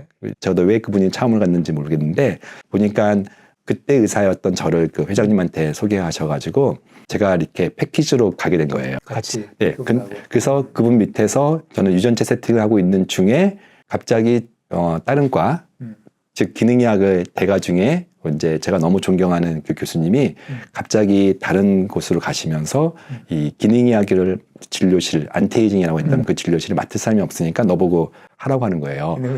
근데 제가 기능의학을 1도 모르고 저는 그 전에 갱년기 막 이런 막 했던 사람인데 기능의학도 모르는데 내가 그 환자들을 다 봐야 되고 그리고 그 전임자는 너무 유명하신 분이어서 거의 고위직들 또 뭐 정재계 유명하신 분들이 그분 환자였는데 뭐 있어요. 그 환자 중에 그것까지 얘기하면 네, 그래서 너무 유명하신 분들이 많았는데 네. 제가 정말 아무것도 모르는 사람이 이제 그 환자를 맡았잖아요. 네. 잠을 못 자겠는 거예요. 아, 그리고 근데 제가 다행히 보건학을 했고 통계도 하고 그 연구 중심 마인드가 있어서 아무것도 모르지만 뭔가 답이 있겠지. 데이터는 살아 있으니까 데이터를 다 분석을 하고 집에 안 가고 그 통계 내고 분석해 보니까 패턴이 보이는 거예요. 그래서 남들은 이제 기능의학을 입문하는 의사들 중에는 여러 가지 통로가 있는데 제가 제일 유별날 거예요. 그냥 생계를 위해서 일단 기능의학을 맡았는데 근데 사실 동의했던 부분이 있어요. 사람마다 다르게 진료하자 이런 것들. 왜냐면 저는 유전체를 했기 때문에 평균적인 것보다는 내 퍼스널라이즈가 제 모토인데 기능의학이 그런 것 같은데 잘 모르겠으니까 계속 6개월 내내 집에 안 가고 분석해서 아 이런 거구나. 그래서 네. 사실은 좀 정리를 하면 네. 우리 김경식 원장님은 제 유전학 선생님이시기도 하고 그 경험이 좀 또 통계학 선생님이기도 하고 통계를 맡겠지. 아니 그래서 그렇습니다. 사실은 의사들 대상으로 통계 수업도 하셨었잖아요. 네. 의사도 너무 몰라서. 그러다 요새는 기능의학 수업도 하시잖아요. 그래서 그게 다 제가 뭐 제 30대는 계획도 없었던 일인데 네. 이러면서 이렇게 연결되다가 또 이제 차움에서 제가 나가게 된 일이 있어요. 그쵸? 근데 이제 차움에서 나가게 됐을 때 또 어떡하지 하고 있는데 그 당시에 제가 또 차바이오라는 곳에서 저는 연구는 계속 하고 싶었으니까 그 제 지도 교수가 테라젠이라는 유전체 회사로 간다. 자기가 이제 거기 회장으로 가는데 나보고 회사에서 근무하지 않겠냐 했더니 저는 뭐 비전이 있는 게 아니라 불러줘서 감사해서 가는 스타일이어서 전혀 계획이 없던 회사 생활을 했고 그 다른 유전체 회사까지 해서 한 6년 정도 이제 회사에서 경험을 한 게 부사장님 하셨잖아요. 네, 뭐 말은 부사장이지만 네. 어쨌든 영업도 해보고 네. 또 저는 근데 항상 그래요. 영업하면서 가장 좋은 영업은 의사들을 교육시키는 거다. 그러니까 뭔가 새로운 트렌드가 있을 때 네네. 이상하게 거기에 최전선에 계셨어요. 그러니까 이게 뭘 했던 게 아니고 네. 그냥 이렇게 끌려갔어요. 항상. 지금도 그러고 계시잖아요. 맞아요. 근데 이제 다행히 그 회사에 갔지만 제가 진료는 좀 명맥을 이어가다 보니까 그래서 유전체 회사까지 한 2번 군데 하고 그러면서 의사들을 계속 교육하는 이제 첨단 의료니까 교육하다가 아 의사들 교육하는 게 너무 중요하구나 해서 컨설팅을 먼저 차렸는데 아 나도 안 하는 개업을 개업한 사람한테 너무 이론적으로 가르치는 것 같아서 그러면 개업을 해볼까 생각을 해가지고 저는 원래 개업 의사가 아니에요. 왜냐면 저는 페이닥터가 너무 만족스럽고 경영은 일도 모르고 제가 그런 스타일도 아닌데 개업을 해야 사실은 그 내가 남들을 가르치지 개원가 선생님들 어떻게 그냥 지식만 가르친다고 그 경영적인 측면에서는 또 엉뚱한 얘기가 있잖아요. 그래서 그래 그러면 개업을 하자 해서 개업한 게 3년 전에 근데 그것도 이름이 웰케어 클리닉인데 정부 과제 중에 제가 웰케어 과제라는 게 있었어요. 네. 그래서 제가 기능의학 데이터 집어넣고 과제 되게 좋아하고 데이터 좋아하니까 그거를 하다가 개업을 해야 되는데 이름을 하다가 웰케어 하자. 그리고 어차피 제가 개업하면서 그 과제를 못 끝냈기 때문에 저의 개원 초기는 그 과제 하느라고 사실 바빴어요. 맞아. 기억합니다. 기억하세요? 네, 그럼요. 네, 너무 좋은 데이터였어요. 원장님은 진짜 아까 버터플라이 이펙트라고 맞아요. 했는데 네. 계획하지 않았는데 그 어떤 계획보다 맞아요. 항상 최전선에 있게끔 보이지 않는 손에 저는 그게 너무 감사한데 사실은 그건 약간 제가 일 중심으로 했지만 돌이켜보면은 2005년도의 만남들 제가 이제 그 얘기 잠깐 할게요. 왜냐면 전영환 교수님은 제가 늘 친했던 분이고 교수님께서 저를 한번 부르셨잖아요. 네. 어떤 때였죠? 초대 한번 하셨잖아요. 옥스터신 이야기. 우리 제가 옥스터신 이야기라는 책을 쓰고 추천서 써주신 분들을 다 저희 집에 불러서 옥스터신 디너를 할 때죠. 맞아요. 그때 이제 교수님 불러주셔서 제가 좀 늦게 갔어요. 그래서 제가 이제 멤버들 중에 제 아내, 그다음에 우리 지선 씨, 또 사모님, 근데 모르는 이름이 하나 있는 거예요. 그래서 김조한 교수님이라고 해서 서울대 제가 아는 유전체 김조한 교수님인가 보다 하고서 저는 누군지 모르고 그냥 달려갔어요. 근데 딱 정말 1시간 늦게 왔는데 옆에 김주환 교수님 처음 보는 분이 안녕하세요. 네, 누구세요? 근데 제가 다 알았던 분이 아닌 거예요. 근데 그날 제가 얘기를 하면서 우리 정말 티키타카 하면서 갑자기 막 넘나들었어요. 뇌과학 얘기, 장내미생물 얘기, 후성유전학 얘기, 그다음에 퀀텀 메디슨, 양자역학 얘기 서로 이런 것도 알아 하면서 서로 놀라면 두 분만 계속 대화하시던데. 그때 진짜 제가 막 케미 막 이런 약간 뭐 이렇게 있잖아요. 연애할 때 막 머릿속에서 케미 뭐 터지는 거 그런 거 있잖아요. 그때 누구지? 하면서 이렇게 잘 맞는다 했는데 제가 어렴풋이 기억한 거예요. 저희 예상본부장님이 두 분은 꼭 만나야 되는데 김주환 교수님과 최겸님이란 분이야. 근데 최겸님은 언젠가는 만나겠지 하고 있었는데 제가 김주환 교수님 만나고 왔다니까 선생님이 깜짝 놀라서 그 김주환 교수님이 그 김주환 교수님이라고 그래서 제가 언제 한번 오세요 했는데 저희 그 대치동에 있는 시절에 이제 병원에 초대했을 때 김주환 교수님 오셨어요. 그때 제가 최겸님이 마침 그때 저를 인터뷰하려고 그때 우리 여름에 인터뷰하려고 저를 인터뷰를 요청하려고 오셨던 때예요. 그래서 저희 도시락 시켜보고 이제 그 창가에 저기 왜 이렇게 처음 시작할 때는? 맞아요. 그때는 제가 강남 메이저 소속으로 있을 때 아직은 개업 안 해. 개업하고 났을 때 대치동에 있을 때. 그래서 셋이 얘기해 보니까 도시락을 먹으면서 했더니 정말 재밌는 거예요. 청소년들 얘기도 많이 하고. 그 두 분 너무 또 잘 아는 사이였고 그것도 뒤늦게 알았어요. 최겸님은 제가 그렇게까지 뭐 시청하던 때가 아니었고 제가 심지어 그 방송할 때 설민 날티를 밀설 날티로 얘기했던 것 같아요. 그래가지고 댓글에 뭐냐 그러시기도 하는데 어쨌든 저는 그날 만나서 제가 이제 유튜브를 하고 있으니까 그날 오후에 2시에 유튜브를 저 찍으러 온 날이니까 잠깐만요.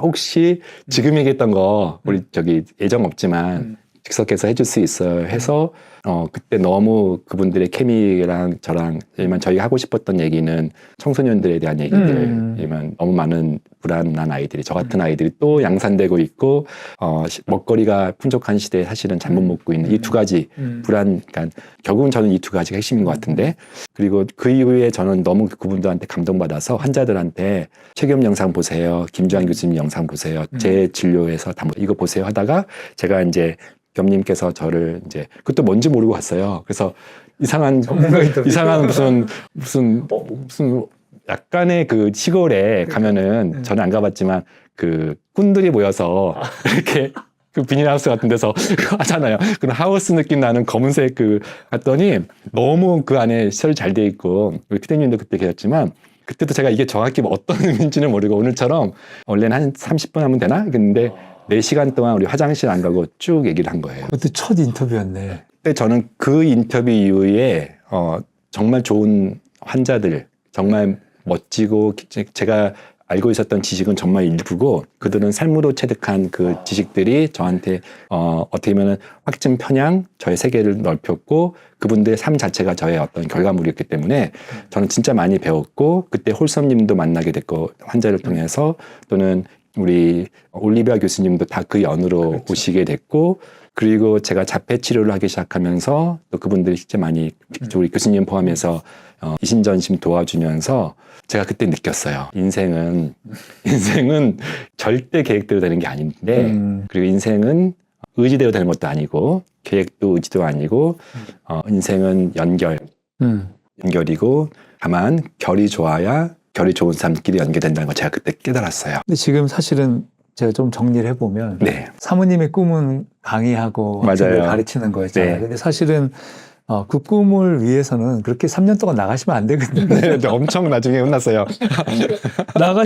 다들 막 대학원 가고 공부해야 되는데 네. 그때 파푸아뉴기니에서 남편을 따라 3년 동안 네. 근데 사실 결론적으로 얘기하면 사모님 우리 연세대학교 간호대학 교수님이시고 지금 부학장님이시고 네. 잘 나가는 맞아요. 교수님 중에 한 분이잖아요. 그런가요? 네. 몰라요. 집에서는 잘 몰라요. 그럼요. 학생들의 존경을 받고. 근데 또 원장님도 사실은 거기에서 사모님을 보내신다고 네. 하시고 계획이 없던 공부를 시작하셨는데 맞아요. 네. 그러면서 지금 사실은 가장 핫한 가장 그 어떤 학문의 최전선에서 계속 하고 계시죠. 교수님만 인정해 주시는. 진짜로. 그럼 충분해요. 진짜. 네. 그래서 네. 그래서 정말 우리가 계획하지 그리고 사실은 지금 개원해서 다들 힘드실 텐데 사실 너무 잘 많은 의사들의 의사로 또 교육시키면서 하고 계신데 자 여기까지 한번 정리를 하면 그럼 원장님이 보시기에 실패 란 무엇이고 실패가 그러니까 원장님을 어떤 사람으로 만들었다고 생각하세요? 맞아요. 실패는 그러니까 구체적으로 잠깐 의과대학 떨어진 거는 정말 어디 부끄러워서 말도 못하는데 또는 까먹었어요. 그 정도는 정말 인생에서 큰일이 아니었던 것 같아요. 그걸 포함해서 그때 그게 없었으면 제가 첫째는 다른 사람을 이해하는, 특히 환자를 이해하는 그 능력은 매우 약했을 것이다. 저는 상처 입은 치유자 되었던 게 돌이켜보면 너무 감사하고, 두 번째는 그것 때문에 시작해가지고 내 인생은 벗어났는데 그 벗어남이 매우 두려웠던 파워 J였던 저한테 인생은 벗어나도 괜찮고, 돌이켜보니까 그때는 제가 항상 환자들한테 얘기하는 게 앞이 안 보이면 뒤로 보시면은 다 연결되어 있고 그 연결대로 갈 거니까 이 두려움 하지 마시고 그 연결 그럭저럭 그 벗어났던 그 손길 그대로 갈 거니까 제가 그때 많이 깨달았어요. 인생은 계획대로 안 되지만 그리고 계획대로 안 되면 어때? 더 좋은 너의 계획이 뭐라고? 저는 그걸 깨달았던 것 같아요. 네. 하지만 사실은 또 실패의 이야기를 성공의 이야기로 만드는 힘이 또 있으셨기 때문에 네. 실패에 대한 재해석 그리고 현장에서 벌어지는 네.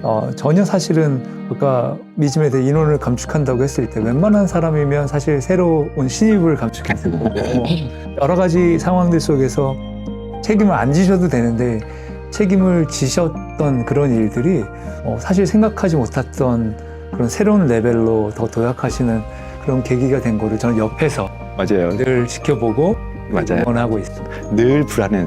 사실은 진리지만 네. 제가 막 그 대포가 큰 사람이 아니니까 늘 불안했는데 돌이켜보니까 제 능력은 아니었던 것 같아요. 어떻게 보면 불안이 긍정적인 건 아니지만 불안 때문에 더 준비하고 더 계획하고 추천하지 또 않아요. 계획대로 추천하지 되는 건 않아요. 아니지만 네. 그러니까 일단 불안한 감정이 있기 때문에 나는 안 좋아 꼭 그렇게 느낄 네. 필요는 없을 수도 있어요. 맞아요. 감사합니다. 이렇게 전해 주셔서 감사합니다. 네, 감사합니다. 감사합니다. 원장님 1, 2부를 통해서 되게 다이나믹한 인생 이야기를 들었는데 맞아요. 네. 사실 원장님이 지금 많은 진료를 보고 계신데 그 환자분들이 사실은 다들 다양한 어려움을 갖고 오시는 환자들이 많잖아요. 그래서 지금 본인이 경험했던 그런 과거 경험들이 환자를 보는데 어떤 도움이 되시는지 또는 더 나아가서 환자들은 도대체 요새 어떤 어려움들을 호소하고 계시고 그거에 대해서 어떻게 치료하고 계신지 좀 알려주시겠어요? 맞아요. 이 주제가 파워 오브 페일러이기 때문에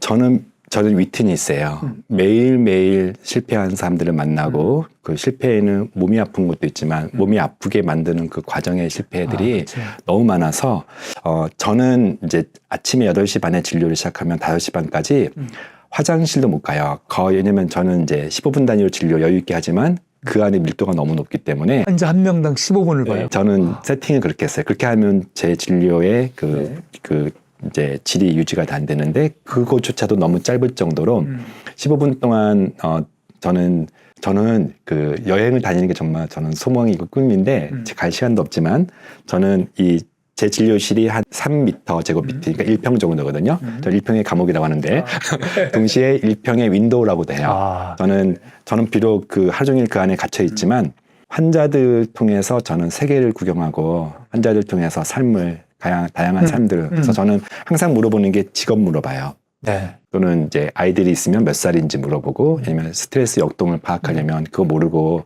증상만 얘기하면은 역동 없이 어떻게 증상을 정신과 의사는 아니지만 가장 중요한 정보가 개인 정보 중에는 저는 직업과 또는 이제 주부면은 자녀들이 있고 자녀들은 잘 컸는지 이걸 물어봐요.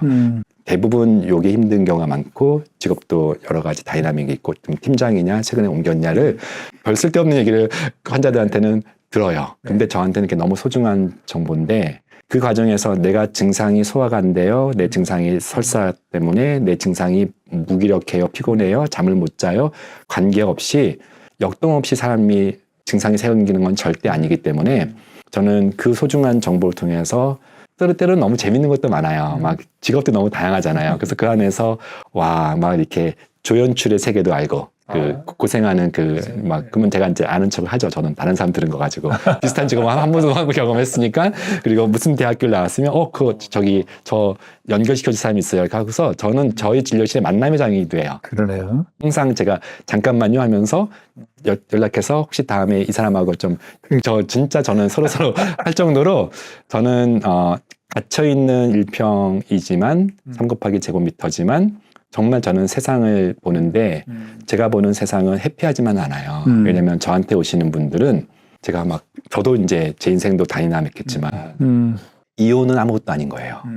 네.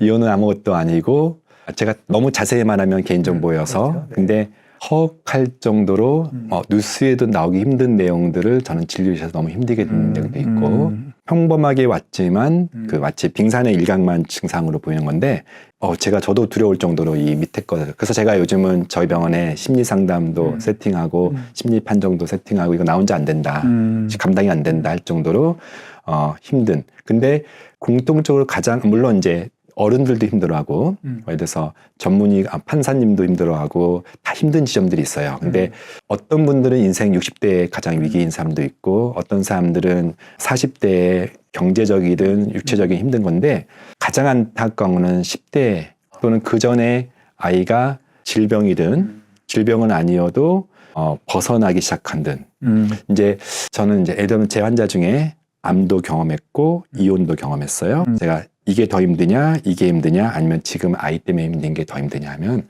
이거는 비교도 안 될 정도로 아이 때문에 힘들다라고 공통적으로 얘기할 정도로 그만큼 자녀 문제는 옛날에는 뭐 4명 5명이니까 그중에 한 명이라도 네. 자녀가 잘하면 되는데 이제 한두 명이고 더 SNS 시대가 돼서 나는 그래도 만족하는데 쟤는 이런 시대가 됐지만 저한테 올 정도면은 학교를 그만뒀거나 학교를 안 다니고 있을 뿐만 아니라 폭력적인 가해자가 되어 있거나 그리고 그런 걸 떠나서 자폐처럼 혼자 독립 생활을 못해서 그때 이제 부모들의 마음 제가 자폐를 하게 된 이유가 자폐 아이들 치료하게 된 이유가 나는 기능의학을 하는 의사고 내 전력을 다해서 내가 치료할 사람들을 살 빼는데 내가 내 재능을 쓰는 게 아니라 가장 힘든 병이 뭐지 근데 실제 자폐 부모들이 올 때마다 제가 마음이 너무 힘든 거예요.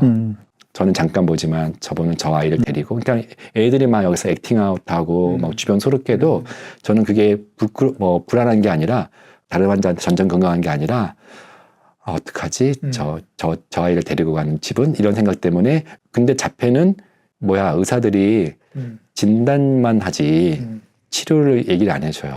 네. 그리고 치료를 떠나서 왜 생겼는지도 얘기도 안 해줘요. 그리고 어쩔 수 없다라고 하기에는 저한테는 성인 자폐들도 오니까 40대 자폐들 부모들은 너무 힘들고 그리고 질병 부담이 너무 크단 말이에요. 디지즈 버든이 보통 암이 한 3억 정도, 암은 짧고 굵잖아요. 암은 3억 정도고 질병 부담은 환자가 내는 비용 플러스 나라가 되는 비용인데 치매가 좀 오래 사시니까 한 7억 정도인데 자폐는 30억이 넘어요. 이거 직접 비용이에요. 환자가 센터에서 다니든 또는 나라가 이렇게 해주든 직접 비용은 애가 어리니까 30년인데 거기에 빠진 비용이 뭐냐면 사회비용, 기회비용. 부모 중에 한 명은 직장을 잃어야 되고 그 아이가 직장을 못 가지고 그리고 직장을 못 가지는 이슈뿐만 아니라 100억이 들어도 치료가 된다고 하면은 할 텐데 절망스러운 거잖아요. 어떻게 메인스트림에 있는 과목인데 너무 많아지고 있긴데 이거를 설명을 못하는 게 말이 되나 치료를 못하는 게 말이 되나 이거 제가 좀 마음이 급해진 거예요. 그래서 자폐센터도 열고 저도 들여다보고 부모들을 통해서 지혜를 얻기도 하고 문헌 통해서 근데 해볼 만한 치료는 생각보다 너무 많고 이러면서 저는 자폐 아이들뿐만 아니라 ADHD나 그런 질병이 안 붙어도 조금만 아이가 집중 못해도 부모들은 너무 힘들고 조금만 다른 아이들 이 중요한 시기에 벗어났다고 하면은 부모들의 마음이 그냥 철렁한 거예요. 내가 봤을 때는 이 정도면 나 어렸을 때보다 낫구만 하는데도 부모들의 마음은 애가 질병이 있든 없든 심지어 잘 나가고 의과대학 간다고 지금 열심히 하고 있지만 그것도 힘든 거예요, 부모들은. 그러니까 이거는 꼭 내가 질병이 있고 떨어져서가 아니라 모든 부모의 마음은 사실은 불안한 부모들이 불안한 아이를 낳는 이 대물림의 시대고 이거는 무조건 나빠질 거예요. 이 청소년들이 지금 자라는 환경들이 쇼츠 보면서 인지 기능이 잘하지 않고 문해력이 떨어지고 전두엽 기능을 활성화시키지 전혀 않고 운동 안 하죠.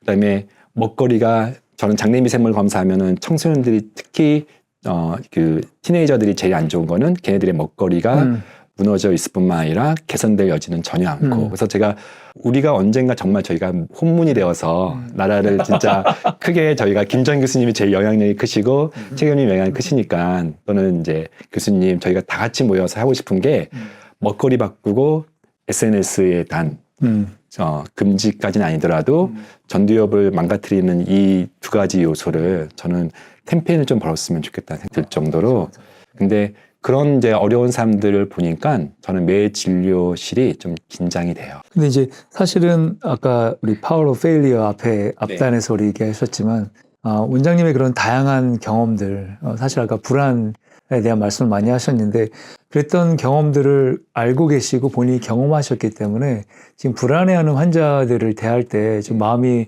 다를 것 같아요. 어떠신가요? 맞아요. 특히 이제 좀 더 청소년에 이제 집중하면 여기 방송 보시는 분들 중에 다 똑같은 거는 청소년이 제일 쉽잖아요. 아이 키우는 데 있어서 사실 우리가 사회적으로 뭐 이렇게 유명해지고 또 성취해도 자녀들 문제만 하면 다들 겸손해져요. 그럼요. 이거는 자녀들이 잘 나간다고 해서 그 문제 해결되지 않아요. 결혼이 또 문제이고 하여튼 자녀들 앞에서는 그냥 다들 힘들어요. 근데 그런 부모들까지 포함해서 제가 항상 청소년대에 앉아 있으면 너무 안타깝잖아요. 저는 정말 제 진료가 가장 오래된 시간 끄니까 청소년들이에요. 밖에서 막 눈치를 줘도 30분까지 간다고요. 근데 제가 항상 공식 질문해요. 아이들한테. 뭐냐면 얘야 인생은 운이니 노력이니. 그리고 이제 그 공식 질문하면 엉뚱한 질문하면은 두 가지 반응이에요. 노력이라고 말하는 사람들이 많아요. 애들 중에. 왜냐면 자기가 노력해서 안 돼서 이렇게 온 거고 노력도 안 했으니까 이렇게 부모들한테 끌려왔고 옆에서는 노력이라고 이렇게 눈치 주고 있고 그래서 노력이라고 말하지만 인생을 결정하는 거는 제가 예를 들어 노력 글쎄 예를 들면 네가 태어난 나라 대한민국은 네 노력이냐? 그냥 아니잖아요. 대한민국 운 좋지 않냐 했더니 그렇대. 근데 그 대한민국조차도 우리 때 태어났으면 좋은 건 아니잖아요. 그리고 지리적으로도 조금만 한 이쪽으로 한 30km만 위로 태어났어도 그렇죠. 완전히 토탈리 다른 인생이 됐을 거예요. 그러니까 가장 큰 결정이 내셔널리티인데 네가 결정한 거 아니지만 대한민국 지금 되게 운이 좋지 않냐. 넌 편승한 거다. 두 번째 질문은 네 가족은 네가 결정한 거 아니지. 그때 제가 살짝 질문해요. 네 가족에서 태어난 건 운이 좋은 거니? 나쁜 거니? 그러면은 두 반응이에요. 모르겠어요. 안 좋다는 얘기죠. 그리고 좋아요 이렇게 해요. 좋아요 그러면 엄마가 씩 웃어요. 엄마 옆에 있고. 근데 좋아요 하는 애들이 많아요. 애들이 착해요. 근데 모르겠어요 하면 이제 부모들 표정 당황스러워하고 모르겠다는 게 안 좋다는 얘기죠. 그래서 그치 이것도 네가 결정한 거 아니지. 그러니까 우리 인생은 우리가 결정하는 거 아니고 그러면 앞으로 인생은 너는 운이 좋을 거 같니? 그러면 이제 모르겠어라는 대답을 많이 해요. 그러면은 그치 모르겠지. 그러면 운이 좋으려면 어떻게 해야 되니? 어떤 노력을 해야 되니? 이제 모순이잖아요. 노력과 운을 이렇게 카테고리 분류했는데 그러면 이제 더 열심히 해야겠죠. 제가 정신 차리고 열심히 해야겠죠. 또는 더 열심히 살게요. 이런 이제 하는 사람도 있고 모르겠어요. 이렇게 청소년도 못 대답하겠어요. 모르겠어요 하는데 제가 이렇게 얘기를 해요. 선생님 생각에는 노력대로 잘 안 되더라. 내 인생도 저 인생 얘기할 시간이 없으니까 나도 돌이켜 보니까 플랜대로 안 됐다. 노력 가지고 나는 늘 노력 때문에 나 힘들었다. 나보다 더 잘하는 사람이 많았고 노력대로 안 됐어. 나도 알아. 그리고 나는 계획대로 안 됐을 때 너무 불안했던 사람인데 생각해보니까 계획대로 안 된 게 더 좋더라. 그리고 그때마다 나는 정말 운이 좋은 사람인데 내가 운이 좋은 게 뭐 아파트 당첨되고 집을 사고 이런 게 아니고 좋은 사람 만나서 나 여기까지 온 게 나의 운 단데 나는 좋은 사람 만난 게 인생에서는 운이고 너도 앞으로 결국은 좋은 선생님, 좋은 멘토, 좋은 배우자, 좋은 사회에서 만나는 사람. 근데 그 좋은 사람을 만나려면 어떻게 하면 되겠니 했더니 정신 차리고 기회를 잡아야 된다 이렇게 얘기를 해요. 근데 나는 그거 아니야. 기회는 잡는 게 아니고 좋은 사람이 너한테 오게끔 만드는 거야. 그러려면 결이 좋아야 되라고 얘기를 해요. 제가 그게 정말 진심이에요. 결이 좋아야 된다. 좋은 사람. 결이 맞는 사람끼리 어울리는데 밤늦게 안 자는 사람끼리 만나는 거고 한강을 뛰는 사람끼리 만나는 거고 식단을 하는 사람끼리 만나는 거고 근데 결이 좋다는 얘기는 세 가지가 필요한데 첫 번째는 착한 성품이어야 된다. 너 착한 거 다 알아. 너가 그렇게 말하지만 착한 거 이거 남한테 얕보이는 거 아니고 선한 마음이 가장 큰 결이다. 그리고 말을 이쁘게 해야 된다. 네 아빠한테, 네 엄마한테 그렇게 하면은 너 나중에 너한테 가장 소중한 사람한테 그렇게 말하니까 그 착한 마음 너 삐죽삐죽하게 말하지 말고 말을 이쁘게 해야 된다. 그래야 이쁜 사람들이 너한테 온다. 세 번째는 생활 습관이 좋아야 된다. 먹는 거, 자는 거, 잠 정말 잘 자야 된다. 이렇게 얘기하면서 저는 결이 좋으려고 지금만 했던 노력들, 착한 성품을 유지하고 이쁜 말하고 그다음에 생활 습관 한다는 것은 이거는 무지 힘들고 불가능에 가깝다. 지금 시대에는 너희들 친구 중에 아무도 이런 얘기를 안 하지. 그냥 나쁜 말하고 욕거리 배우지.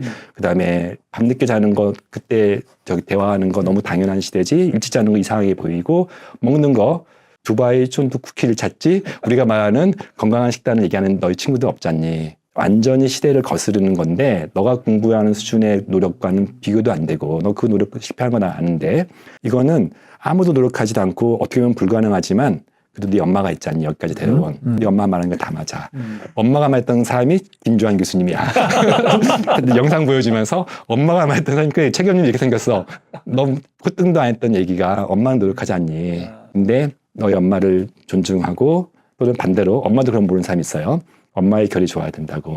불안하면 결국은 불안한 아이가 크건 근데 또 이 아이가 또 불안해지니까. 그래서 제가 정말 아이한테 또 한 가지는 정말 강조하는 것은 실패했으니까 와 있잖아요. 제 애들 이 실패 조금만 벗어난 게 인생 망하는 줄 알아요. 근데 저희도 학생 시절 보냈고 기억도 안 날 정도로 저희들은 더 많은 어려움들, 더 많은 실패가 그 이후에 짝짝짝짝이 있고 네가 지금은 보호자가 있는 어떤 통제되어 있는 예측 가능한 너의 어려움이지만 인생은 살다 보면은 혼자서 버텨야 되고 정답도 없고 도와줄 수도 없는 실패의 연속일 텐데 너는 남들보다 보니까 처음에 첫 단추로 유별나게 실패한 것 같아.